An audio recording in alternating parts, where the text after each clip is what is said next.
Farzandingizning diqqatni jamlash ko'nikmasi qay darajada ekanligini bilmoqchimisiz? Unda uni sinab ko'ring.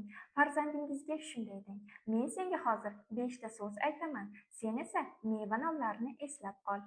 Keyin ayting: olma, mashina, kitob, banan, uzum.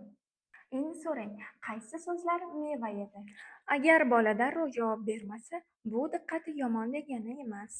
Chunki bolaning diqqatiga uyqusi, charchagani, qiziqishi, topshiriqlarning murakkabligi va boshqa ko'plab omillar ta'sir qiladi.